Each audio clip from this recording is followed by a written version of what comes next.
মাধ্যমিকের বাংলা এবং ইংরেজিতে 100% কমন দেওয়ার পর এবার পালা ইতিহাসে 100% কমন দেওয়া। ইতিহাসের পরীক্ষার আগে তোমাদের দুদিন ছুটি রয়েছে। এই দুদিনে ভালোভাবে নিজেদের প্রস্তুত করে ফেলতে হবে, কারণ আমরা লাস্ট 2-3 বছরের যদি প্রশ্নপত্র দেখি তাহলে সেখান থেকে দেখে বোঝা যায় ইতিহাসের প্রশ্ন একটু ঘুরিয়ে পেঁচিয়ে আসে। যতই ঘুরিয়ে পেঁচিয়ে দিক, আজ তোমাদের যে 8 নম্বরের প্রশ্নগুলো বলবো এগুলো পড়া থাকলে 4 নম্বর এবং 8 নম্বর মিলিয়ে মোট 38 নম্বর পরীক্ষায় আসে। সেই 38 তোমরা কমন পেয়ে যাবে। আগামীকাল তোমাদের জন্য 2 নম্বরের প্রশ্নের সাজেশান আসবে, 22 নম্বর আসে, 11টি প্রশ্নের উত্তর করতে হয়। চিন্তা একদমই থাকবে না, ছোট প্রশ্ন দিয়েছি, বড় প্রশ্ন উত্তর সহ দিয়েছি।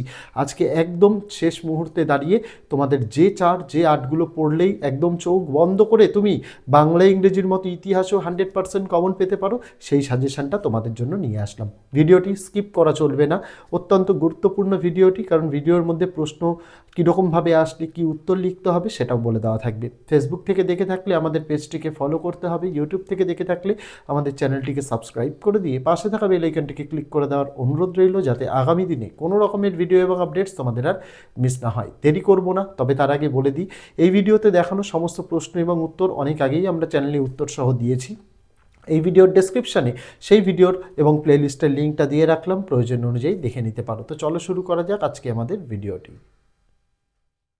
দেখো, ইতিহাসের যে অধ্যায়ভিত্তিক 4 নম্বর 8 নম্বরগুলো পড়তে হবে একে একে তোমাদের দেখিয়ে দিই। প্রথমে আসা যাক প্রথম অধ্যায় ইতিহাসের ধারণা। এই অধ্যায় থেকে শুধুমাত্র 4 নম্বরের প্রশ্ন পরীক্ষায় আসে, কোনো 8 নম্বর আসে না।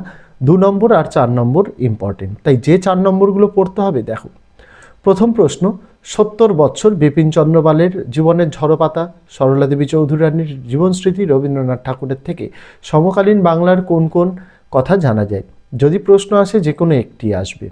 তার পরের প্রশ্ন, 19 শতকে বাংলার শিক্ষা, সংস্কৃতি ও রাজনৈতিক ক্ষেত্রে বঙ্গদর্শন পত্রিকার তাৎপর্য কী ছিল? তার পরের প্রশ্ন, নারী ইতিহাস চর্চার গুরুত্ব কী? এই কয়েকটাই প্রথম অধ্যায়ের জন্য। তারপরে চলে যাব দ্বিতীয় অধ্যায়। যে 4 নম্বরের প্রশ্নগুলো পড়তে হবে, দ্বিতীয় অধ্যায়ের নাম সংস্কার, বৈশিষ্ট্য, পর্যালোচনা।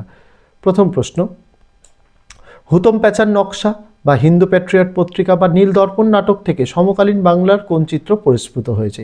প্রশ্ন আসলে যে কোনো একটি আসবে, হয় হুতম প্যাঁচার নকশা, নয় হিন্দু প্যাট্রিয়ট পত্রিকা, নয় নীল দর্পণ। পরের প্রশ্ন, 19 শতকে বাংলায় নারী শিক্ষা বিস্তারে রাজা রাধাকান্ত দেব কিরূপ ভূমিকা গ্রহণ করেছিলেন? পরের প্রশ্ন, চিকিৎসা বিদ্যার চর্চার বিকাশে কলকাতা মেডিকেল কলেজের অবদান কী ছিল? নেক্সট কোশ্চেন দুভাবে আসতে পারে, যার উত্তর এক, স্বামী বিবেকানন্দের ধর্ম সংস্কারের আদর্শ ব্যাখ্যা করো, বা প্রশ্ন দিতে পারে স্বামীজির নব্য বেদান্ত এর স্বরূপ ব্যাখ্যা করো। ঠিক আছে। পরের প্রশ্ন, 19 শতকে নারী শিক্ষা বিস্তারে ড্রিঙ্ক ওয়াটার বেথুন কী ভূমিকা গ্রহণ করেছিলেন? তার পরের প্রশ্ন, শ্রীরামকৃষ্ণ পরমহংস দেবের সর্বধর্ম সমন্বয় এর আদর্শ ব্যাখ্যা করো। তারপরে যে 8 নম্বরগুলো পড়তে হবে, প্রথম প্রশ্ন দেখো, সমাজ সংস্কার আন্দোলনে বিদ্যাসাগরের অবদান আলোচনা করো, একই সাথে শিক্ষা প্রসারে তিনি কি উদ্যোগ নিয়েছিলেন? তার পরের প্রশ্ন, শিক্ষা বিস্তারে প্রাচ্যবাদী ও পাশ্চাত্যবাদী বিতর্ক কি? উচ্চশিক্ষার বিকাশে কলকাতা বিশ্ববিদ্যালয়ের ভূমিকা আলোচনা করো। তার পরের প্রশ্ন, 19 শতকে বাংলায় সমাজ সংস্কার আন্দোলনে ব্রাহ্ম সমাজ কিরূপ ভূমিকা, কি অবদান রেখেছিল? তারপরে তৃতীয় অধ্যায়, প্রতিরোধ ও বিদ্রোহ, বৈশিষ্ট্য বিশ্লেষণ। এখান থেকে যে 4 মার্কসের প্রশ্নগুলো পড়তে হবে, প্রথম টিকা পড়তে হবে ঔপনিবেশিক অরণ্য আইন, বা প্রশ্ন এরকমও দিতে পারে কি উদ্দেশ্যে ঔপনিবেশিক সরকার অরণ্য আইন প্রণয়ন করেন। নেক্সট প্রশ্ন, কোল বিদ্রোহ আর চুয়ার বিদ্রোহের কারণটা তোমাদের পড়ে রাখতে হবে। পরের প্রশ্ন, বিদ্রোহ, অভ্যুত্থান ও বিপ্লবের ধারণা ব্যাখ্যা করো।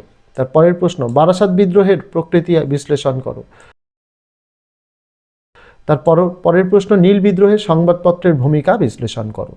তারপর এখান থেকে যে 8 নম্বরগুলো পড়তেই হচ্ছে, প্রথম সাঁওতাল বিদ্রোহের কারণ ও ফলাফল উল্লেখ করো। আরেকটি প্রশ্ন দিয়েছি, বাংলায় ওয়াহাবি বা ফরাসি বিদ্রোহের পরিচয় দাও, এই বিদ্রোহ ব্যর্থ হয় কেন? তৃতীয় অধ্যায় থেকে এগুলো। তারপরে চলে যাব তোমাদের চতুর্থ অধ্যায়, সংঘবদ্ধতার গোড়ার কথা, বৈশিষ্ট্য ও বিশ্লেষণ। যে 4 নম্বরগুলো পড়তে হবে, প্রথম আর ইম্পর্টেন্ট প্রশ্ন, 1857 খ্রিস্টাব্দের মহাবিদ্রোহের প্রতি শিক্ষিত বাঙালি সমাজের কীরূপ মনোভাব ছিল? কয়েকটা টিকা পড়তে হবে, যেমন জমিদার সভা, ইন্ডিয়ান লীগ, ভারত সভা, মহারানী ভিক্টোরিয়ার ঘোষণাপত্র। ইন্ডিয়ান লীগটা যদি চাও স্কিপও করতে পারো, তবে জমিদার সভা, ভারত সভা, মহারানীর ঘোষণাপত্র পড়তে হবে।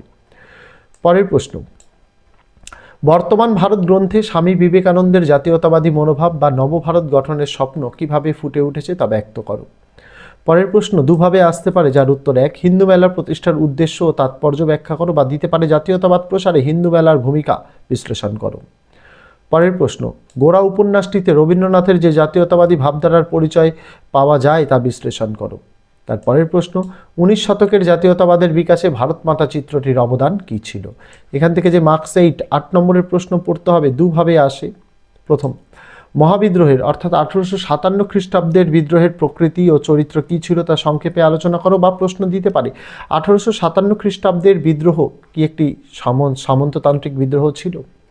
নেক্সট, মহাবিদ্রোহকে ভারতের প্রথম স্বাধীনতা যুদ্ধ বলা যায় কি, তোমার উত্তরের সাপেক্ষে যুক্তি দাও। নেক্সট প্রশ্ন সভা সমিতির যুগ বলতে কি বোঝায়। 19 শতকের বাংলার রাজনৈতিক চেতনার বিকাশে হিন্দু মেলার কিরূপ অবদান ছিল। নেক্সট 19 শতকের লেখায় ও রেখায় কিভাবে ভারতীয় জাতীয়তাবাদের বিকাশ ঘটেছিল আলোচনা করো। এখানেই বলে দিই, যা যা প্রশ্ন দিচ্ছি না একদম বেছে বেছে প্রশ্ন, এখান থেকে তোমরা 6 নম্বরের সমস্ত প্রশ্ন তো করতেই পারবে, 6 নম্বর সব করতেই পারবে, 8 নম্বরও করতে পারবে, ইভেন অথবা যেগুলো থাকবে না সেগুলোও কমন পাবে। এইটুকু চ্যালেঞ্জ তোমাদের আমি দিয়ে রাখছি। অধ্যায় 5 বিকল্প চিন্তা ও উদ্যোগ, বিশ্লেষণ ও পর্যালোচনা।